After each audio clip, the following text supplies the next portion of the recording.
সুপ্রিয় শিক্ষার্থীবৃন্দ, আজ আমি তোমাদেরকে এইচএসসি ক্লাসের আইসিটি বইয়ের ষষ্ঠ অধ্যায় থেকে একটি প্রশ্ন পড়াবো। সেটি হলো relation.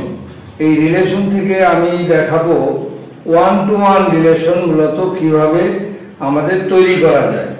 One two one relation, তাহলে আমি এখন দেখাচ্ছি ওয়ান টু ওয়ান রিলেশন। দেখো, ওয়ান টু ওয়ান, এই ওয়ান টু ওয়ান রিলেশনটা মূলত কি?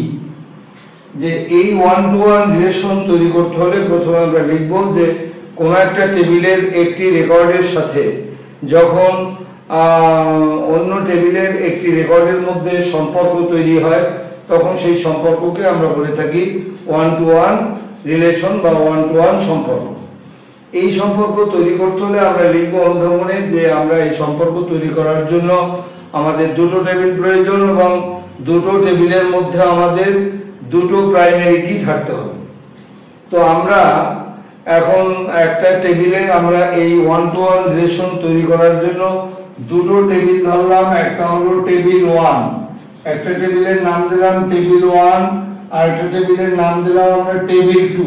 আমরা সংক্ষেপে লিখব যে আমরা ধরি টেবিল ওয়ান এবং টেবিল টু আমরা তৈরি করেছি। এখন এক নম্বরে আমরা লিখব যে এই ওয়ান টু ওয়ান রিলেশন যদি টেবিল ওয়ান টেবিল টু এর মধ্যে করতে হয় তাহলে টেবিল দুটিকে আমাদের একই সময় ওপেন করে নিতে হবে। তো আমরা এর আগে আমাদের লেখা উচিত যে আমরা মাইক্রোসফট অ্যাক্সেস ওপেন করে আমরা এবারে টেবিল ওয়ান এবং টেবিল টু এই দুটো টেবিল আমরা ওপেন করি। এই টেবিল দুটো যখন আমরা ওপেন করব তখন আমরা যে কাজটা করব সেটা হলো আমরা এখানে আমাদের এই ডেটাবেস টুলস আছে, যখন আমরা ওপেন করব সেই ওপেন করলে পরে এবারে দুই নম্বরে তুমি লিখবে যে ডেটাবেস টুলস থেকে, যে ডেটাবেস টুলস লেখা আছে দেখবা, ডেটাবেস টুলস থেকে আমরা রিলেশনশিপস এর উপরে ক্লিক করব।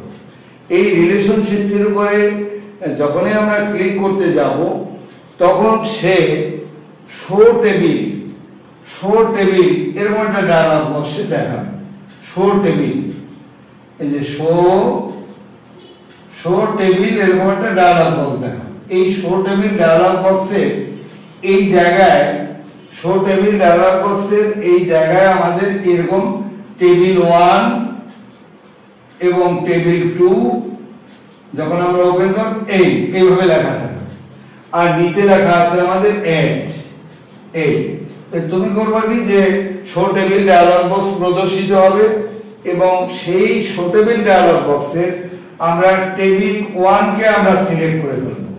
এইটাকে সিলেক্ট করে যখন আমরা এড বাটনে ক্লিক করব তখন টেবিল ওয়ান এখানে প্রদর্শিত হবে আলাদাভাবে। এটা টেবিল ওয়ান প্রদর্শিত হবে দেখবা। এবং একইভাবে টেবিল টু সিলেক্ট করে যখন এড বাটনে ক্লিক করব তখন আমাদের এই টেবিল টু এখানে প্রদর্শিত হবে। টেবিল টু প্রদর্শিত হবে। তাই এখন এখানে মনে করো যে ফিল্ড আছে, মনে করো এটার মধ্যেও রোল ফিল্ড আছে, এটার মধ্যেও রোল ফিল্ড আছে। তাই রোল ফিল্ডটা হলো আমরা প্রাইমারি কি হিসাবে আমরা ধরেছি, এটাকে একটা প্রাইমারি কি, দুটো প্রাইমারি কি থাকতে হবে। এই দুটো প্রাইমারি কি আছে। এবারে এই যে প্রাইমারি কিটা আছে, এবারে মাউস বাটনে মাউসটাকে, এই যে মাউসের যে পরে লাগবে যে মাউসের বাম বাটনকে এই রোলটার উপরে ধরে, এই যে এটাকে ধরছি, এবারে এটাকে ড্র্যাগ করে অর্থাৎ টান দিয়ে নিয়ে এই রোলের গায়ের উপরে আমরা ফেলে দেব। এই রোলের গায়ের উপরে যখন আমরা ফেলে দেব তখন আমাদের এবারে এরপরে বলবো যে আমরা ফেলে দেওয়ার পরে এটা ড্র্যাগ করে এটার উপর ছেড়ে দেব। এবারে ক্রিয়েট লেখা আছে, ওখানে ক্রিয়েটের উপরে যখন আমরা ক্লিক করব তখন আমরা দেখব যে এই টেবিলের সাথে এই টেবিলের একটা রিলেশন এরকম রেখা দেখাবে যে এই টেবিলের সাথে এই টেবিলের মূলত একটা রিলেশন হয়ে গেছে। অর্থাৎ এই ফিল্ডের সাথে, রোল ফিল্ডের সাথে এই রোল ফিল্ডের আমাদের সম্পর্ক তৈরি হয়ে গেছে। জাস্ট এতটুকু আমাদের গ নম্বরে যদি আসে এভাবে আমাদের লিখতে হবে। সকলকে অনেক ধন্যবাদ। আমার ভিডিও ভালো লাগলে এটাকে লাইক এবং সাবস্ক্রাইব করবে।